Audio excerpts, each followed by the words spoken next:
دین vibes, دین کی آواز۔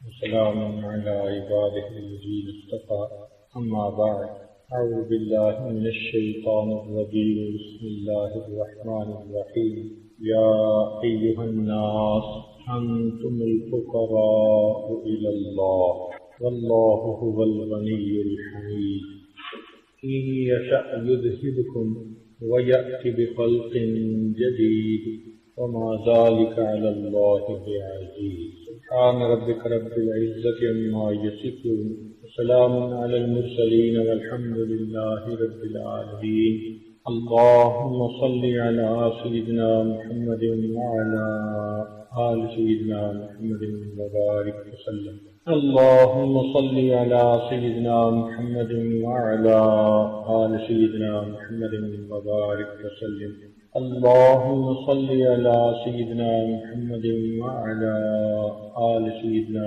محمد وبارك اللہ رب العزت اپنی صفات میں کامل ہیں، بندہ اپنی صفات میں ناقص۔ اللہ تعالیٰ ہر خیر کے دینے والے ہیں اور بندہ ہر خیر کا لینے والا۔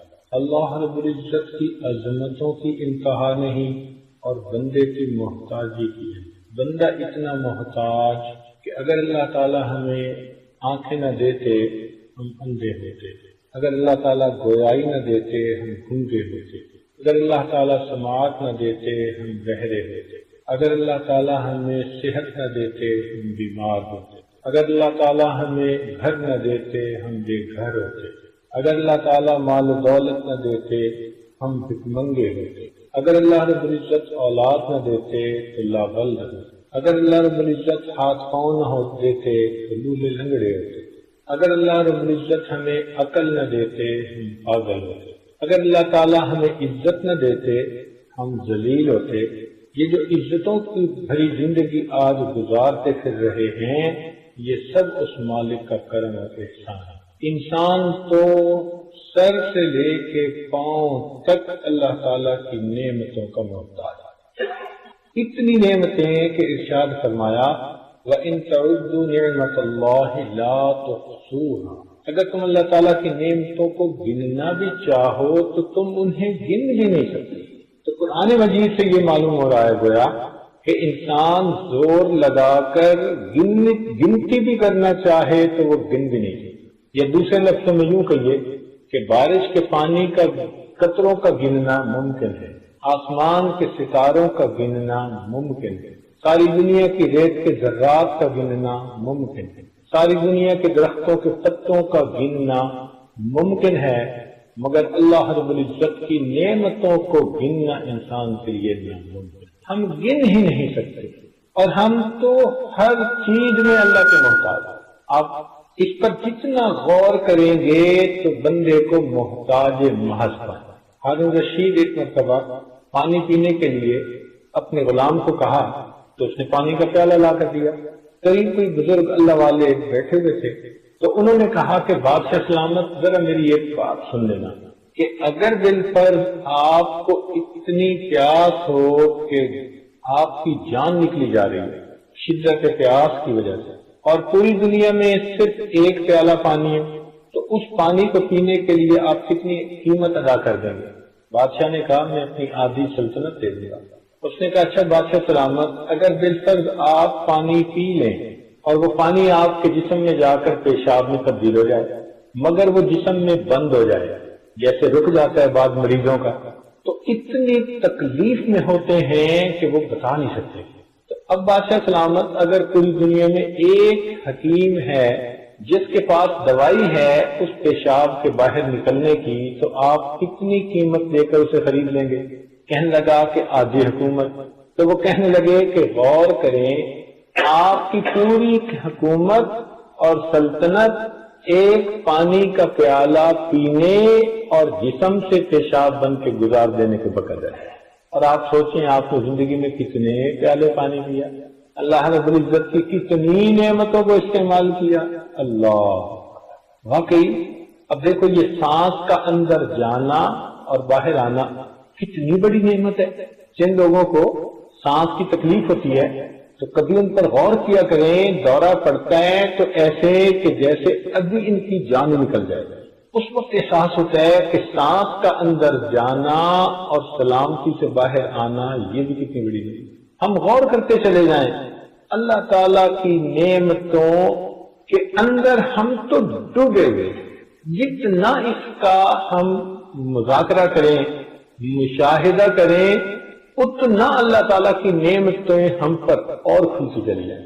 اور دیکھیں کہ اگر کوئی موٹر ٹھیک چل رہی ہو فیکٹری ٹھیک چل رہی ہو اپنا کام ٹھیک کر رہی ہو تو یہ اس بات کی دلیل ہوتی ہے کہ جو اس موٹر کا مشین کا نگرانی کرنے والا ہے وہ ٹھیک اس کی نگرانی کر رہا ہے تبھی تو وہ ٹھیک چل رہی ہے.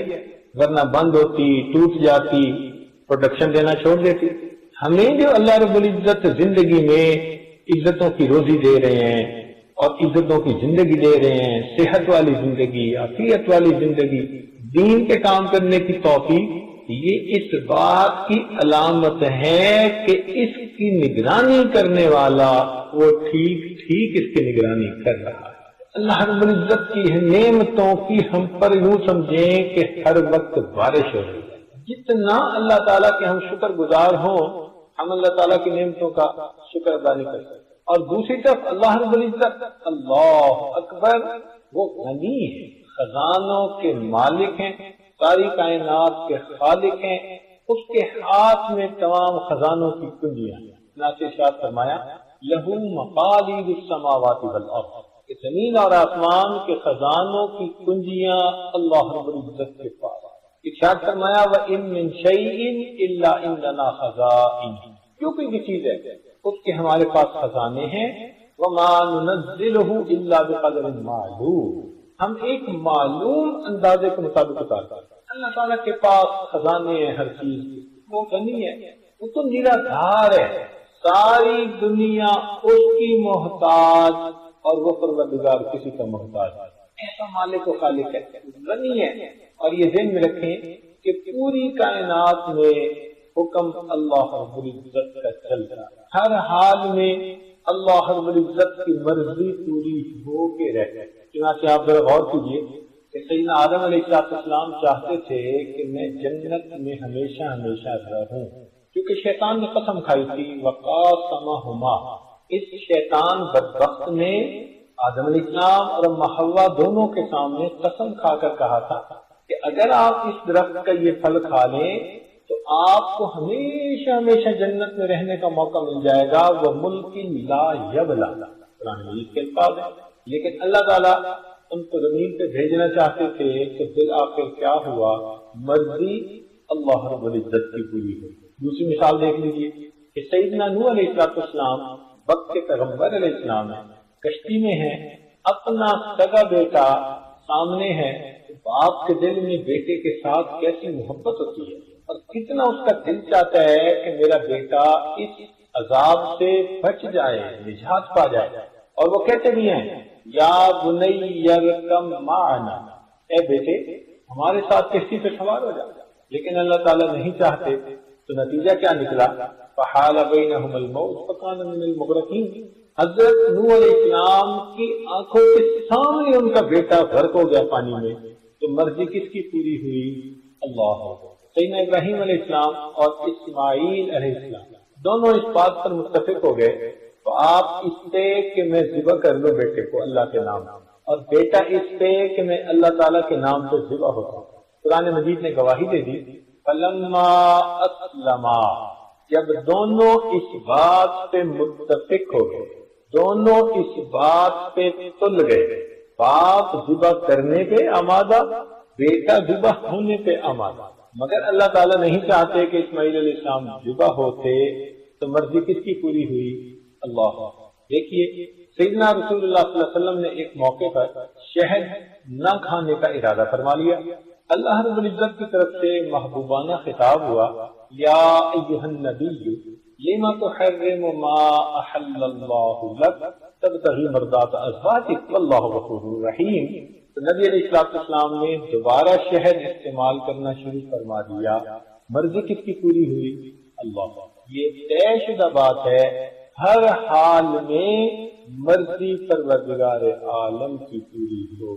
ہم بندے ہیں ہم محتاج ہر چیز میں اللہ کے محتاج. بڑے بول بولیں، بھول جائیں، غافل بن جائیں، یہ ہماری بے وقوفی ہے۔ لیکن سچی بات تو یہ ہے کہ اگر بڑا متکبر شخص ہو نا اور اس کو پیٹ میں ری بند ہو جائے تو اس ری کی درد اس کو تڑپا کے رکھ دیتے، بڑے بڑے بول بولنے والا۔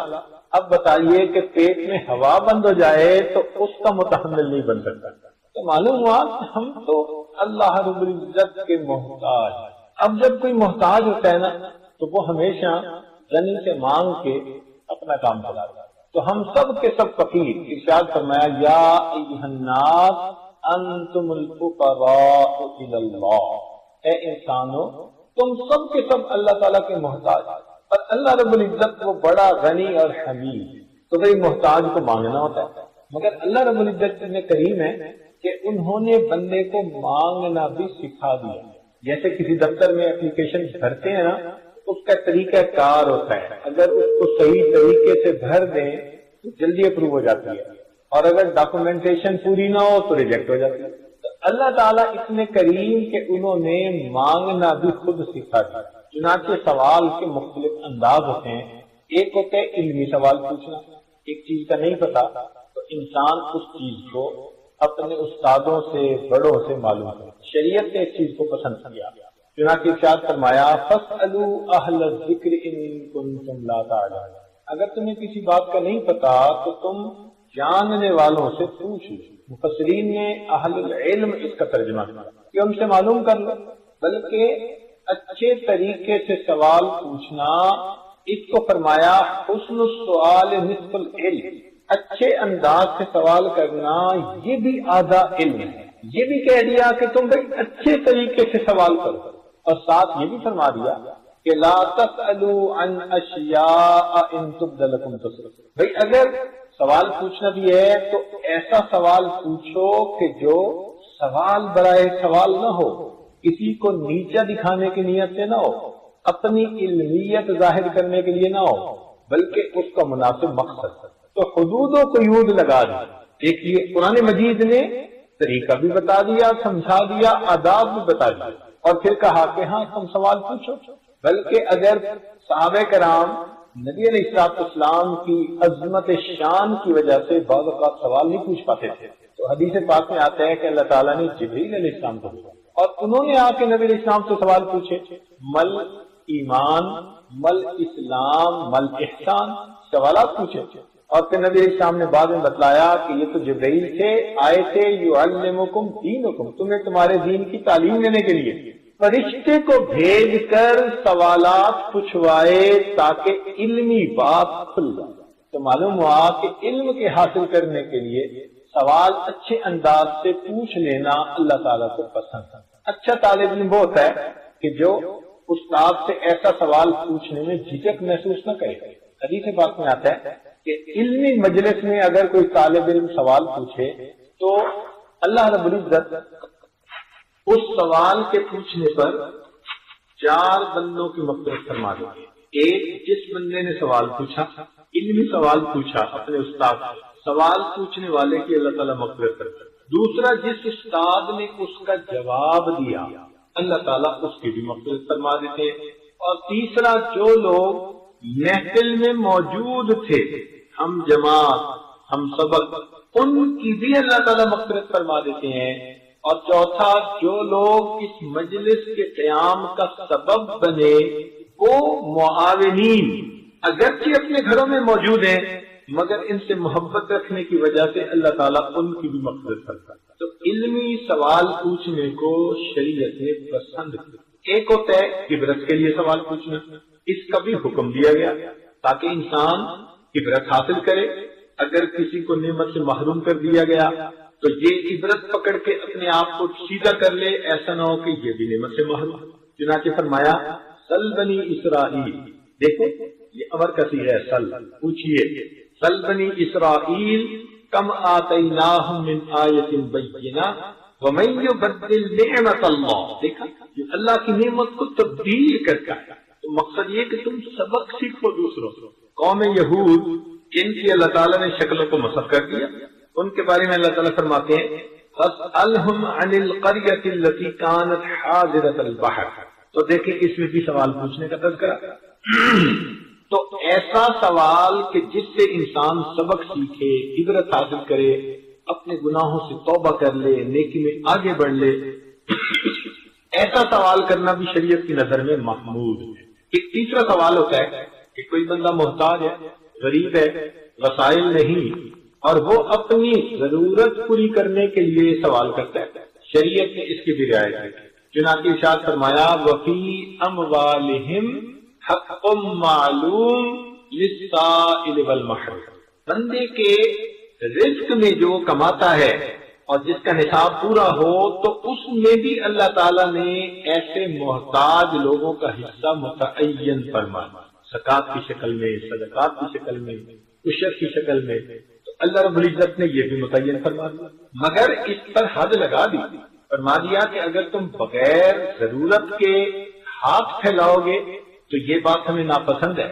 حدیث پاک میں آتا ہے کہ جو بندہ بغیر ضرورت کے دوسرے کے سامنے ہاتھ پھیلائے، اللہ تعالیٰ قیامت کے دن اس کو اس طرح کھڑا کریں گے کہ اس کے چہرے کے اوپر گوشت نہیں ہوگا۔ یہ غیر کے سامنے چہرہ کرتا تھا، اب اس کے چہرے کی رونق تازگی کو ختم کر دیا۔ بلکہ بعض صحابہ کرام سے نبی علیہ السلام نے بیعت لی کہ تم کسی سے سوال نہیں کرو گے، صدیق اکبر بھی ان میں شامل۔ وہ فرماتے ہیں کہ ہم نے نبی علیہ السلام کے ہاتھوں پر بیعت کی کہ ہم کسی سے سوال نہیں کریں گے۔ ان حضرات کا یہ عالم تھا کہ اگر سواری پہ سوار ہوتے اور ان کا چابک گر جاتا تو کسی سے یہ بھی نہیں کہتے تھے کہ اٹھا کے دو، نیچے اترتے تھے، اپنا چابک اٹھا کر پھر سوار ہوتے، کہتے تھے ہم نے نبی علیہ السلام سے بیعت کی ہے کہ ہم کسی سے سوال نہیں کریں۔ تو اس کی ایک حد متعین کر دی۔ ایک سوال اور بھی ہے،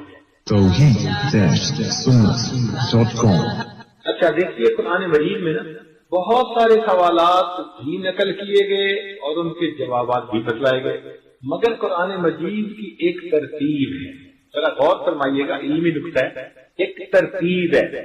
یسألونک کے لفظ کے ساتھ پہلے سوال نقل کروایا، پھر قل کے لفظ سے اللہ تعالیٰ نے اپنے پیارے محبوب صلی اللہ علیہ وسلم کی زبان فیض ترجمان سے اس کا جواب دیا۔ مثلا یسألونک عن الروح قل الروح من امر ربی، تو یسألونک کے لفظ سے سوال پہلے ڈسکرائب کیا، پھر قل کے لفظ سے اللہ تعالیٰ نے اپنے محبوب صلی اللہ علیہ وسلم کی زبان میں اس کا جواب دلوایا۔ یہ ایک ترتیب ہے، ایک پیٹرن ہے قرآن مجید میں سوالات اور ان کے جوابات۔ اسی طرح فرمایا یسألونک عن الاہلہ قل ہی مواقیت للناس والحج، یسألونک عن الیتامی قل اصلاح لہم خیر، یسألونک عن المحیض قل هو اذن فاعتزلوا النساء فی المحیض۔ دیکھیے ایک ترتیب ہے پورے قرآن مجید میں سوال کرنے کی اور اس کا جواب دینے کی، لیکن ایک سوال ایسا کہ جس سوال کا پوچھنا اللہ تعالیٰ کو اتنا اچھا لگا، وہ سوال اتنا اچھا تھا، اتنا بہترین تھا کہ اس کا جواب دیتے ہوئے اللہ تعالیٰ نے ترتیب کو بدل کے رکھا۔ جو ضابطہ ایک بنایا تھا نا یسألونک اور قل، اس کو بدل کے رکھ دیا۔ پتہ ہے وہ سوال کون تھا؟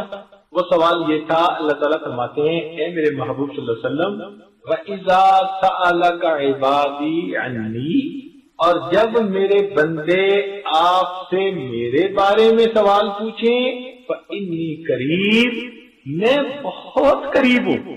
یہاں کل کے لفظ کو درمیان میں لا کر گفتگو کو لمبا کرنا بھی پسند نہ فرمایا گیا۔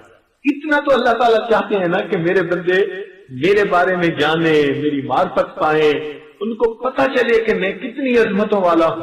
سوال کا انداز اور جواب کا انداز بدل گیا۔ ارشاد فرمایا وَإِذَا سَأَلَكَ عِبَادِي، اب آگے کل کے ذریعے سے بھی جواب دلوایا جا سکتا تھا، مگر نہیں، یہ سوال تھا ہی ایسا کہ اس رب کریم کو پسند آ گیا، اسے اچھا لگا، اچھا میرے بندے میرے بارے میں معلوم کرنا چاہتے ہیں، تو فرمایا فَإِنِّي قَرِيبٌ، میں تو بہت قریب، ان کی رگے جان سے بھی زیادہ ان کے قریب ہے۔ تو اللہ رب العزت تو انسان کے اتنا قریب ہے، لہذا معلوم ہوا کہ اللہ رب العزت سے مانگنا تو سب سے آسان کام ہے۔ دیکھیے ایک ہے مخلوق سے مانگنا اور ایک ہے خالق سے مانگنا، اس میں بڑا فرق ہے۔ مخلوق سے اگر آپ مانگیں تو ایک مرتبہ کوئی دے گا، دوسری مرتبہ دے گا، تیسری مرتبہ منہ بنا لے گا، اور چوتھی مرتبہ جھنڈی دکھا دے گا، تلقی کر لے گا، کہے گا جی یہ ہر وقت مانگتے ہی رہتا ہے۔ مگر اللہ تعالیٰ کا معاملہ جدا ہے، ایک دفعہ مانگو وہ دیتے ہیں، دوسری دفعہ مانگو وہ دیتے ہیں، تیسری دفعہ مانگو وہ دیتے ہیں، بلکہ جو بندہ ہر چیز اللہ رب العزت سے مانگے، ہر وقت اللہ سے مانگے، اللہ تعالیٰ اس بندے کو اپنا دوست بنا لیتے۔ فرماتے ہیں کہ یہ میرا ولی ہے کہ میرے سوا کسی اور سے مانگتا ہی نہیں ہے۔ اللہ، اتنا فرق ہے بھائی مخلوق کے دینے میں اور پروردگار کے دینے میں، اس کو اللہ تعالیٰ اپنا دوست بنا دیتے۔ اور ایک اور بات سنیے کہ مخلوق کئی مرتبہ دیتی ہے نا تو غصے سے دیتی ہے۔ آپ گاڑی میں بیٹھے ہیں، کوئی بچہ آ گیا مانگنے والا، اس نے آپ کی گاڑی کا شیشہ انگلی سے کھٹکھٹایا، آپ اسے پہلے کہتے ہیں جاؤ بھائی آگے جاؤ، وہ پھر مانگتا ہے، آپ کہتے ہیں بھائی چلے جاؤ، وہ پھر مانگتا ہے۔ اور یہ لوگ ہوتے بھی خوب ٹرینڈ ہیں، ایسے ایسے الفاظ کہتے ہیں کہ اگلا مجبور ہو جائے دینے پر۔ اب آپ دینا نہیں چاہتے تھے، اس نے ایسے لفظ بولے کہ آپ مجبور ہو گئے دینے پہ، تو غصہ آیا آپ کو، غصے میں آپ 1 روپیہ نکال کے اس کو پکڑا دیتے ہیں، غصے سے اس کی طرف دیکھ کے دیتے ہیں۔ تو مخلوق کئی مرتبہ دیتی بھی ہے تو غصے سے دیتی ہے، رب کریم وہ عطا کرنے والے ہیں، جب بھی دیتے ہیں ہمیشہ پیار کے ساتھ، وہ غصے ہو کے نہیں دیتے۔ ہم نہیں کہتے ہیں کہ لے اور میرے پیچھے سے اتر ہے مگروں لو، ایسے کہتے ہیں نا، 1 روپیہ اس کو دے کے کہتے ہیں جان چھڑاؤ، لیکن نہیں، اللہ رب العزت کا معاملہ یہ نہیں ہے۔ بندہ اس سے مانگتا ہے، اللہ رب العزت خوش ہو کے بندے کو عطا کرتے ہیں۔ اچھا، مخلوق کے مانگنے میں ایک اور بھی فرق ہے کہ مخلوق میں اگر کسی بڑے بندے سے چھوٹی سی چیز مانگو تو وہ ناراض۔ مثلاً آپ کسی امیر وزیر کے پاس چلے جائیں اور کہیں جی ایک چونی دے دیں، مجمع میں مانگے، تو وہ آپ سے ناراض ہوگا، کہے گا کیوں تو نے مجھے اتنا غریب سمجھ لیا، بڑے مجمع میں تو مجھ سے ایک چونی مانگتا ہے۔ تو بڑے سے چھوٹی چیز مانگ لو تو وہ ناراض، اور اگر کسی غریب سے جا کر کہہ دو کہ جی مجھے 2 کروڑ روپیہ قرضہ دے دو تو وہ ناراض۔ کیا چاہیے بندہ اندازہ لگاؤ، مانگتا بھی ہے تو یہ نہیں کہ چلو 1000 2000 اتنا، تو چھوٹے سے بڑی چیز مانگ لو تو وہ ناراض، اور بڑے سے چھوٹی چیز مانگ لو تو وہ ناراض۔ قربان جائیں اس پروردگار کی عطا پر کہ اس بندے سے، اس پروردگار سے کوئی بندہ کتنا ہی کیوں نہ مانگے، اتنا مانگے، اللہ تعالیٰ اس کی امیدوں سے بڑھ کر دیتے ہیں، حتیٰ کہ جوتے کا ٹوٹا تسمہ بھی مانگے اللہ تعالیٰ پھر بھی ناراض ہے۔ وہ یہ نہیں کہتے کہ میں ساری کائنات کا مالک، تم مجھ سے جوتے کا تسمہ مانگتا ہے، نہیں۔ اللہ تعالیٰ کی شان یہ ہے، تھوڑا مانگو وہ پھر بھی خوش ہیں، اور اگر اپنی من مانی کے مطابق یعنی اپنی من پسند کے مطابق مانگو اللہ تعالیٰ پھر بھی بندے کرتے ہیں۔ تو مخلوق کے دینے میں اور پروردگار کے دینے میں کتنا فرق ہے۔ تو جب بندے نے مانگنا ہی ہے تو بھائی اپنے رب سے کیوں نہ مانگے۔ وہ ایک بزرگ کے پاس آدمی آیا، کہتے حضرت یہ جو حاکم وقت ہے نا، آپ کی بڑی بات مانگتا ہے، آئیں چلیں ذرا اس سے میرے لیے فلاں چیز مانگے۔ ان بزرگوں نے اسے سمجھایا کہ دیکھو بھائی اس وقت تو حاکم کا دروازہ بھی بند ہو گیا ہوگا، رات کا وقت ہے، تو ہم کھلے دروازے کو چھوڑ کر بند دروازے کی طرف کیوں جائیں بھائی۔ اس نے کہا کیا مطلب؟ کہنے لگے کہ ایک رب کا در ہے جو کبھی بند ہی نہیں ہوتا، تو تم کیا چاہتے ہو میں کھلے دروازے کو چھوڑ کے بند دروازے کی طرف چلا جاؤں گا؟ تو جو اللہ تعالیٰ کی عظمتوں کو سمجھتے ہیں نا، پھر ان کو مانگنا بھی آتا ہے، وہ جانتے ہیں کہ کیسے مانگا جاتا ہے۔ اس لیے اللہ تعالیٰ نے فرمایا کہ اگر تمہیں میرے بارے میں معلومات کرنی ہو نا تو ہر بندہ معلومات بھی نہیں دے سکتا۔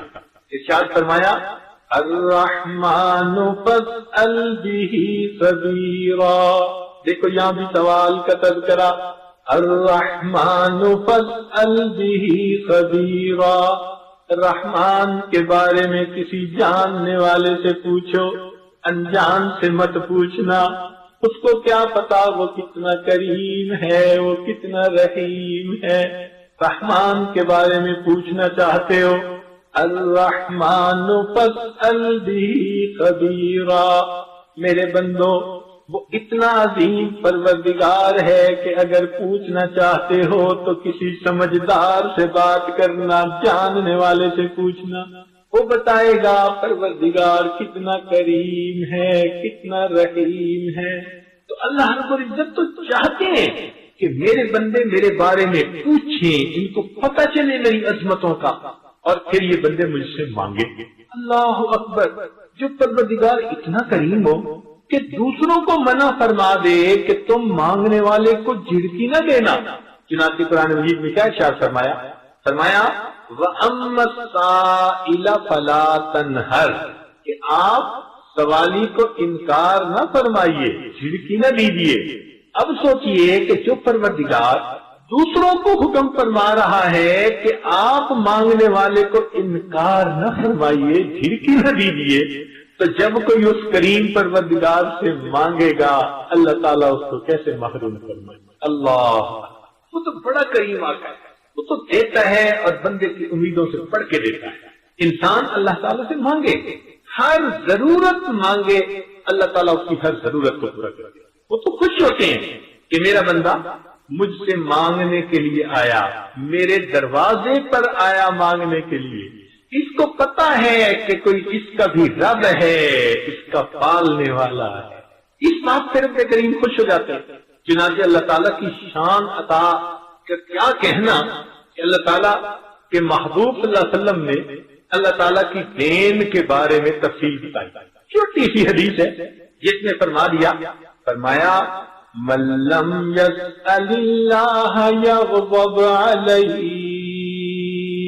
جو بندہ اللہ سے نہیں مانگتا اللہ رب العزت اس بندے سے ناراض ہو جاتے ہیں۔ دنیا والوں سے مانگو تو وہ ناراض، وہ کتنا کریم پروردگار ہے کہ اگر کوئی اس کے در پہ آ کے نہ مانگے رب کریم نہ مانگنے والے سے ناراض ہو جاتے ہیں۔ من لم يسأل اللہ یغضب علیہ، جو اس رب کریم سے نہ مانگے گا اللہ تعالیٰ اس بندے سے ناراض ہوں گے۔ اور پھر مانگے اور واقعی اخلاص کے ساتھ مانگے، اللہ تعالیٰ عطا فرما دیتے ہیں۔ حتیٰ کہ اگر مقدر میں کوئی چیز دنیا میں نہیں بھی لکھی اللہ تعالیٰ اس کو دنیا کی بجائے آخرت میں عطا فرما دیتے۔ چنانچہ حدیث پاک ہے، سنیے اور ذرا دل کے کانوں سے سنیے کہ نبی علیہ السلام نے ارشاد فرمایا من سأل اللہ شہادت بصدق، جو اللہ تعالیٰ سے شہادت کی موت سچائی دل کے ساتھ اخلاص کے ساتھ مانگے، بلغہ اللہ منازل الشہداء وان مات علی فراشہ، اگرچہ وہ بندہ اپنے بستر پر مرے گا اللہ تعالیٰ قیامت کے دن شہداء کی قطار میں کھڑا فرما دے گا۔ اور جو چیز مقدر میں نہیں بھی لکھی دنیا میں اگر نہیں ملے گی رب کریم اس سوال کو ادھورا نہیں چھوڑیں گے، دنیا میں نہیں تو آخرت میں ضرور عطا فرما۔ تو جب ملنا ہی ہے اس در سے مانگنے والے کو تو بھئی مانگنے میں کمی کیسے؟ اس لیے عزیز دوستو ہمیں اللہ تعالیٰ سے جتنا مانگنا چاہیے ہم مانگتے نہیں ہیں۔ آج دیکھیں نماز پڑھ کے 15 سیکنڈ کی دعا، آدھے منٹ کی دعا، اب آدھے منٹ کی دعا میں ہم نے کیا مانگا اللہ سے؟ ہمارے اکابر مستقل عمل سمجھتے تھے اس دعا مانگنے کو۔ نبی اسلام نے فرما دیا الدعاء مخ العبادہ، کہ دعا تو عبادت کا مقصد ہے۔ رات کو تہجد پڑھتے تھے اور اللہ تعالیٰ سے مانگتے تھے۔ وہ جانتے تھے کہ رات کو اللہ رب العزت کی طرف سے ایک خصوصی دینے کا دروازہ کھول دیا جاتا ہے۔ چنانچہ حدیث پاک میں آتا ہے ایک فرشتہ تہجد کے وقت اعلان کرتا ہے حل من سائل فاعطی لہ، ہے کوئی سوال کرنے والا کہ جس کو عطا کر دیا جائے؟ ہم تو مائل بکرم ہیں، کوئی سائل ہی نہیں، راہ دکھلائیں کسے راہ رب منزل ہی نہیں، طور تو موجود ہے موسیٰ ہی نہیں۔ تو اللہ تعالیٰ تو دینا چاہتے ہیں مگر وہ دینے والے اعلان کروا رہے ہیں اور لینے والے لمبی تان کے سو رہے ہیں۔ اور جب صبح اٹھتے ہیں تو کہتے ہیں جی کہ یہ پریشانی ختم نہیں ہوتی، یہ ختم نہیں ہوتی، یہ ختم نہیں ہوتی۔ تو بھائی اس وقت کہاں سے جب ادھر سے آوازیں دلوائی جا رہی تھی کہ مانگنے والوں تم اپنی درخواستیں پیش کرو، عطا کرنے والا تمہارے امیدوں سے بڑھ کر تمہیں عطا کر دے گا۔ تو سچی بات تو یہ کہ ہم جو یہ کہتے ہیں نا جی یہ نہ ملا وہ نہ ملا، یہ ہم خواہ کی شکایت کرتے ہیں، ہم الزام ان کو دیتے تھے، قصور اپنا نکل آیا۔ ہم مانگنے کے ڈھب سے مانگتے ہی نہیں، مانگتے رہیں امید کے ساتھ، پھر دیکھیں اللہ تعالیٰ کیسے در کھولتے ہیں، کیسے اللہ تعالیٰ مشکلوں کو آسان کر دیتے ہیں۔ اس کی رحمت کی ایک نظر ہماری مشکلات کی سب جو ہے مشکلات وہ ختم ہونے کا ذریعہ بن جائے گا۔ یہ خزاں کی فصل کیا ہے فقط ان کی چشم پوشی، یہ خزاں کی فصل کیا ہے فقط ان کی چشم پوشی، وہ اگر نگاہ کر دے تو ابھی بہار آ۔ اللہ تعالیٰ کی رحمت کی نظر ہو جاتی ہے۔ مانگنا نہ چھوڑے بندہ، دن میں بھی مانگے رات میں بھی مانگے، خوب مانگے۔ ہم تھوڑ دلے ہیں، 1 منٹ 2 منٹ دعا مانگ کے، اور دعا مانگنے کا انداز بھی آج کل ہمارا عجیب ہوتا ہے کہ جیسے افسر آتے ہیں نا دفتر میں تو اپنے ماتحتوں کو کام ذمہ لگا دیتا ہے، یہ کر دینا یہ کر دینا یہ کر دینا۔ ہماری دعا پہ ذرا غور کرنا، وہ بھی ایسی ہوتی ہے، اے اللہ میری بیٹی کا رشتہ ہو جائے، میرے بیٹے کو جاب مل جائے، میری بیوی کو صحت ہو جائے۔ ہم بھی گویا معاذ اللہ اپنے پروردگار کے ذمہ کام لگا رہے ہیں۔ اس کو تو مانگنا نہیں کہتے، مانگنے کا انداز ہوتا ہے۔ آپ نے کبھی دیکھا ایک بندے کو جو فقیر ہوتا ہے 1 روپے کا سوال کرنا ہوتا ہے، اس کے لیے اس نے پھٹے کپڑے پہنے ہوتے ہیں، اور جب ہاتھ اٹھاتا ہے پھیلاتا ہے تو ہاتھ بھی کانپ رہے ہوتے ہیں اور آواز بھی لرزائی ہوئی ہوتی ہے، اور ایسا مسکین بن کے وہ سوال کرتا ہے کہ جیسے اس سے بڑا محتاج تو کوئی ہے نہیں۔ اور جس نے 1 روپیہ مانگنا ہو وہ بندے سے اتنا عاجزی سے مانگتا ہے، تو جس بندے نے اللہ رب العزت سے اللہ کو مانگنا ہو اور اس کی نعمتوں کو مانگنا ہو تو پھر ہمیں کتنی عاجزی سے مانگنا چاہیے۔ یہ مانگنا تو نبی علیہ السلام کو آتا تھا اور انہوں نے آگے امت کو سکھایا۔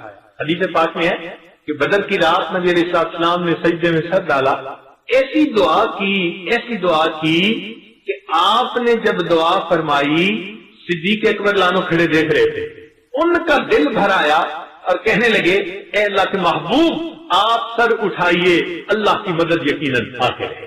یہ مانگنا ہوا نا کہ دیکھنے والے کو طرف آ جائے اور دینے والے کو تو طرف آنا ہی ہے۔ مانگنے والے کا تو مزہ یہ کہ ایسے اس نے عاجزی سے مانگا کہ دیکھنے والے کو بھی طرف آ جائے۔ کبھی ہم نے ایسی دعا مانگی کہ ہم اتنی عاجزی سے مانگے کہ دیکھنے والے کو طرف آ جائے۔ اصل میں ہمیں مانگنا نہیں آتا، اس لیے اللہ تعالیٰ کے در سے اپنی پریشانیوں کا حل مانگیے اور اللہ رب العزت کی نعمتوں سے فیض پائیے۔ ہمارا تو کام چل ہی اللہ تعالیٰ کی رحمت سے رہا، قدم قدم پہ لمحہ لمحہ ہم اللہ تعالیٰ کی نعمتوں کے محتاج، ہر نعمت کے محتاج ہیں۔ اور وہ پروردگار اتنا ہے کہ یہی نہیں کہ وہ صرف اپنوں کو دیتا ہے۔ دنیا میں تو ایسے ہی ہوتا ہے نا، کوئی اقتدار میں آ گیا تو چن کے جو اپنے حمایتی، اپنے ووٹر، اپنی پارٹی کے ہوتے ہیں ان کو دیتے ہیں۔ رب کریم کے ہاں معاملہ یہ نہیں ہے، وہ فقط کلمہ پڑھنے والوں کو ہی نہیں دیتا، دنیا کی ضرورتیں تو کافروں کو بھی دے دیتے۔ یاد رکھیں وہ نیکوکاروں کو بھی دیتا ہے، گناہ گاروں کو بھی دے دیتا ہے، وفاداروں کو بھی دے دیتا ہے، غداروں کو بھی دے دیتا ہے۔ وہ اتنا کریم پروردگار ہے، اپنے اور پرائے سب کو دے دیتا ہے۔ بلکہ میں تو یوں کہوں کہ اپنوں کو اگر وہ دال ساگ دے دیتا ہے تو کوئی غیر ہوتا ہے تو مرغ مسلم دے کے دنیا میں اس کے منہ بند کر دیا گیا، لے جاؤ تم دنیا کی سب نعمتیں۔ تو دنیا میں تو وہ ہر ایک کو دیتا ہے، ایسا دینے والا اللہ اکبر کہ جس در سے کوئی خالی نہ جائے۔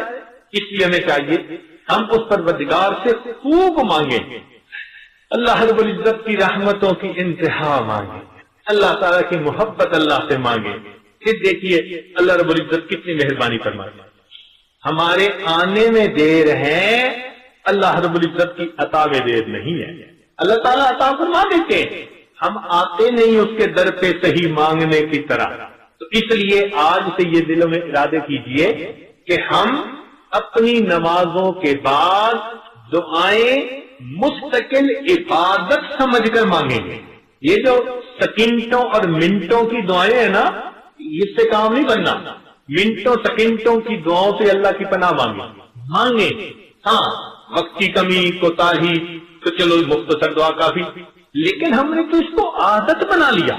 ذرا آپ غور کیا کریں، مسجد میں بیٹھ کے جو نماز پڑھے گا کئی دفعہ تو ہاتھ اٹھاتے بھی نہیں پوری طرح اور منہ پہ پھیر کے چل دیتے. کیا اتنی جلدی پڑھی ہوئی ہے؟ لگتا ہے کہ شاید دعا میں 2 لفظ بھی 2 فکرے بھی پورے نہیں بولے ہوں گے. تو ہمارا تو یہ حال ہے.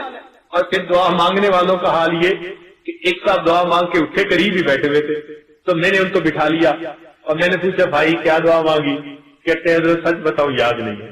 واہ بھائی واہ، دعا بھی کیا مانگی کہ طوطے نے جو رٹی ہوئی تھی وہ بس پڑھنی شروع کر دی اور پتہ ہی نہیں کہ کیا مانگا.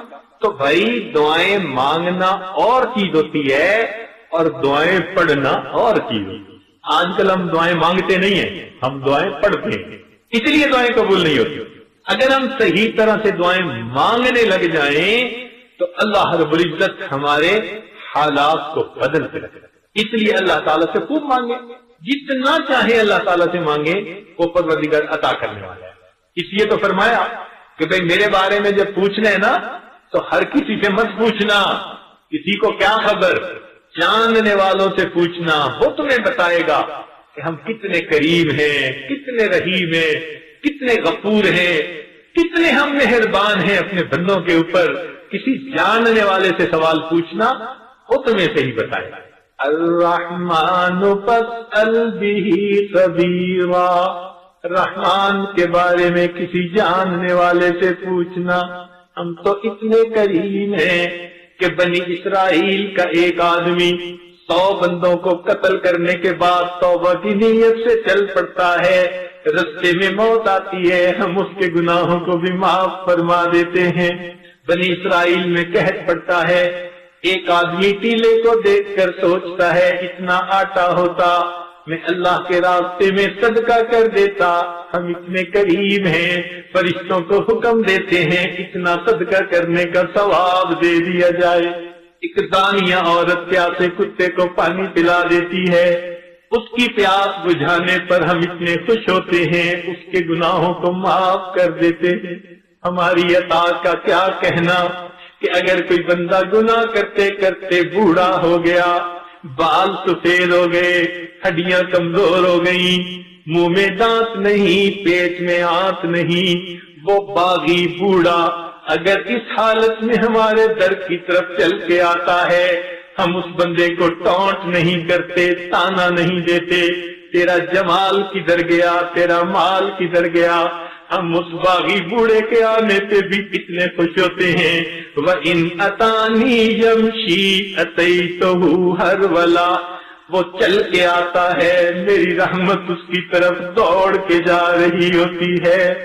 الرحمن فاسأل به خبیرا، رحمان کے بارے میں کسی جاننے والے سے پوچھنا، وہ بتائے گا ہماری عظمت شان کتنی ہے، ہم دیکھ کے کتنا خوش ہوتے ہیں. جب اللہ تعالیٰ کا یہ معاملہ، تو بھائی ہمیں مانگنے میں خوب محنت کرنی چاہیے اور اپنی تنہائیوں میں، خلوتوں میں اپنے رب کو منانے کی کوشش کرنی چاہیے. رب کریم ہمیں اپنی تمام نعمتیں عطا فرمائے اور ہم اللہ تعالیٰ سے خوب مانگیں، اس لیے کہ در دنیا میں ایک ہی ہے، در دنیا میں ایک ہی ہے، اور اسی در سے بادشاہ کو بھی ملتا ہے، اسی در سے گدھا کو بھی ملتا ہے، اسی در سے استاد کو بھی ملتا ہے، شاگرد کو بھی ملتا ہے، اسی در پہ امتی بھی ہاتھ پھیلاتے ہیں، انبیاء نے بھی اسی در پہ ہاتھ پھیلائے. در ایک ہی ہے، اس لیے اللہ تعالیٰ سے امیدیں رکھ کے خوب اللہ تعالیٰ سے مانگے اور سب کچھ اللہ تعالیٰ سے مانگے اور اللہ تعالیٰ کی بارگاہ میں یہ عرض کرے کہ اے پروردگار، ہم ناپتول کے قابل نہیں ہیں، جس طرح آپ نے ہماری پیشانیوں کو غیر کے سامنے جھکنے سے بچا لیا، ہمارے ہاتھوں کو بھی غیر کے سامنے پھیلنے سے بچا لیجیے. اے اللہ، جس طرح آپ نے ہماری پیشانیوں کو غیر کے سامنے جھکنے سے محفوظ فرما لیا، اے کریم آقا، ہمارے ہاتھوں کو غیر کے سامنے پھیلنے سے بچا لیجیے. اے اللہ، ہم صحت میں آپ کے محتاج، رزق کے بارے میں محتاج. آج لوگ پریشان ہیں اور ان کو بتانے والے کہتے ہیں فلاں جگہ چلے جاؤ عملیات والوں کے پاس، فلاں جگہ چلے جاؤ، کسی کے پاس جانے کی ضرورت نہیں. وہ پروردگار انسان کی سرگوشی کو بھی سن لیتا ہے اس سے کیوں نہ انسان تنہائی میں بیٹھ کے ہم کلامی کرے اور مانگے، اللہ رب العزت ہماری سب پریشانیوں کو دور فرما دیں گے۔ اے پروردگار، آج اس وقت ہم اپنے لیے انفرادی بھی مانگے، اجتماعی دعائیں بھی مانگے۔ میرے دوستو، ہم ہر طرف سے کٹ چکے ہیں، اب تو ایک ہی راستہ ہمارے پاس ہے، اس کے سوا کوئی دوسرا راستہ ہی نہیں۔ اے پروردگار، اگر آپ نے بھی ہمیں اپنے در سے دستکار دیا تو پھر ہمارا کیا بنے گا؟ اس لیے ہم تو آپ کے در پہ اس نیت کے ساتھ آئے ہیں کہ اب آپ کے در کے سوا ہمیں کسی طرف آنکھ اٹھا کے بھی نہیں دیکھنا۔ رب کریم رحمت فرما کے ہمارے دامن بھر دیجیے۔ دیکھنا پھر اللہ تعالیٰ کیسے رحمتیں فرماتے ہیں۔ چنانچہ کسی نے کیا اچھی بات کہی، اس نے کہا، تنگ دستی کے جو عالم میں گھبراتا ہوں۔ انسان جب پریشان ہو جاتے ہیں نا، تنگ دست ہو جاتا ہے تو بڑا گھبراتا ہے۔ تنگ دستی کے جو عالم میں گھبراتا ہوں، پر درے غیر پہ جاتے ہوئے کتراتا ہوں، مگر اللہ میں کسی غیر کے در پہ چل کے نہیں جاتا، مانگتا تو آپ ہی سے ہوں، مسجد میں آ کے دعائیں کرتا رہتا ہوں۔ تنگ دستی کے جو عالم میں گھبراتا ہوں، پر درے غیر پہ جاتے ہوئے کتراتا ہوں، ہاتھ پھیلانے میں محتاج کو غیرت کیسی، جب کوئی محتاج ہوتا ہے تو پھر وہ ہاتھ پھیلاتے ہوئے نہیں شرمایا کرتا، جہاں ضرورت پوری ہوتی نظر آتی ہے ہاتھ پھیلا دیتا ہے۔ اے اللہ، ہاتھ پھیلانے میں محتاج کو غیرت کیسی، شرم آتی ہے کہ بندہ تیرا کہلاتا ہوں، مگر اللہ مجھے شرم آتی ہے غیر کی طرف چل کے جاتے ہوئے، اس لیے کہ لوگ مجھے آپ کا بندہ کہتے ہیں۔ تنگ دستی کے جو عالم میں گھبراتا ہوں، پر درے غیر پہ جاتے ہوئے کتراتا ہوں، ہاتھ پھیلانے میں محتاج کو غیرت کیسی، شرم آتی ہے کہ بندہ تیرا کہلاتا ہوں۔ اے اللہ، جب بندے آپ ہی کے ہیں تو آپ ہی کے سامنے دامن پھیلائیں گے، آپ ہم پر مہربانیاں فرما دیجیے۔ اللہ تعالیٰ ہمیں اپنی ذات سے صحیح انداز سے مانگنے کی توفیق عطا فرمائے۔ وآخر دعوانا ان الحمدللہ رب العالمین۔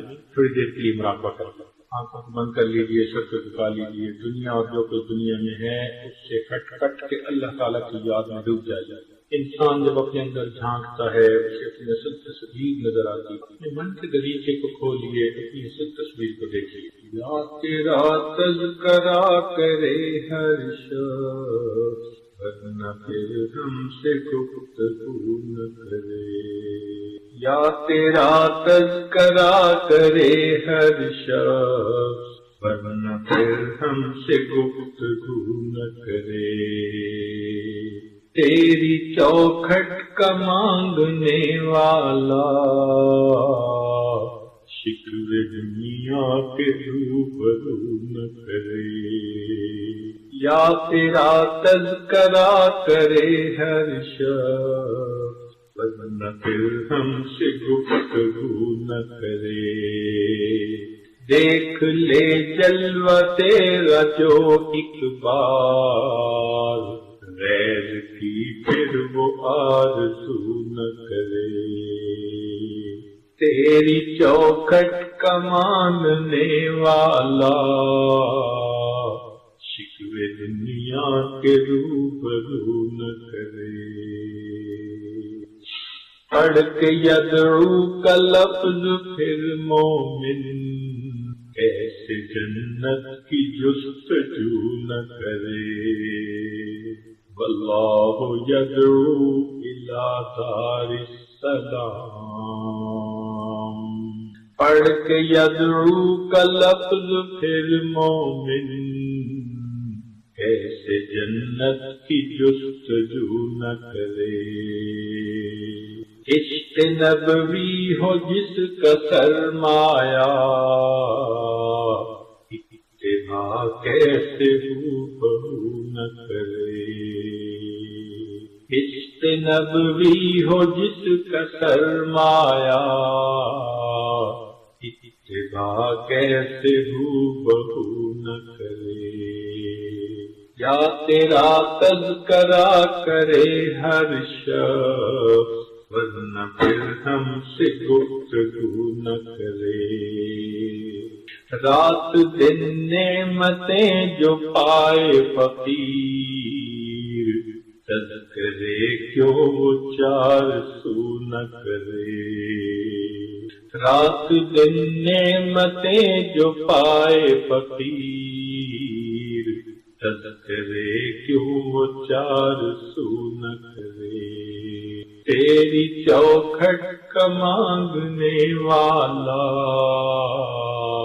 شکل دنیا کے روبرو نہ کرے، لا الہ الا اللہ، سبحان ربی العلی وحب، اللہم صلی علی سیدنا محمد وعلی آل سیدنا محمد وبارک وسلم۔ اے مالک، ہم آپ کے عاجز مسکین بندے ہیں، ہمارے گناہوں کو معاف فرما، ہماری خطاؤں سے درگزر فرما، ہمارے عیبوں کی پردہ پوشی فرما۔ رب کریم، جس بچے بچی کا نکاح ہوا، اللہ ان کو خوشیوں بھری زندگی نصیب فرما، نیکی تقوی پر ایک دوسرے کا معاون بنا، اے اللہ ان کو اپنی رحمتوں میں سے حصے نصیب فرما، عزتوں بھری زندگی نصیب فرما، اس نکاح کو دونوں طرف کے خاندانوں کے لیے خوشیوں کا سبب بنا، اے اللہ دونوں طرف کے خاندانوں کے لیے خوشیوں اور سکون قلب کا ذریعہ بنا، اے اللہ اس بچے اور بچی کو ان کی زندگی میں برکت عطا فرما، رزق میں برکت عطا فرما، صحت میں برکت عطا فرما، ان کے دین میں برکت عطا فرما، ان کے کاموں میں برکت عطا فرما، اے اللہ ان کے آنے والے وقت کو گزرے وقت سے بہتر فرما، آنے والی زندگی کو گزری زندگی کا کفارہ بنا، میرے مولا اپنی رحمت سے ان کو ہر مصیبت سے محفوظ فرما، پریشانی سے محفوظ فرما، اے اللہ برا چاہنے والوں کی برائی سے محفوظ فرما، حاسدوں کے حسد سے محفوظ فرما،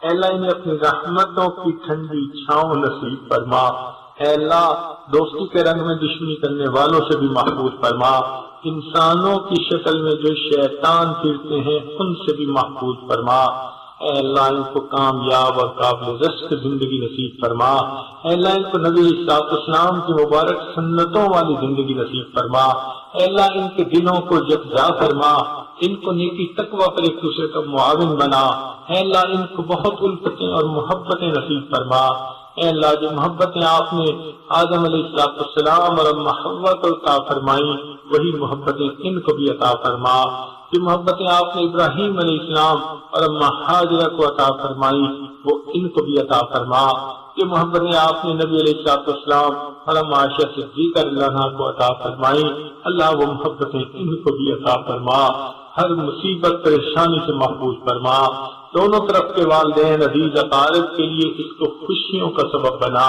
رب کریم ان کے اس نکاح کو اپنے قرب کا ذریعہ بنا، ان کو اپنی مقبول بندوں اور بندیوں میں شامل فرما، اور اس بچی اور بچی کو اللہ دین کی خدمت کے لیے قبول فرما، قیامت تک ان کے آنے والی نسلوں کو ہدایت کے بھی فیصلے فرما، صلی اللہ تعالی علی حبیبہ سیدنا محمد وآلہ واصحابہ اجمعین برحمتک یا ارحم الراحمین۔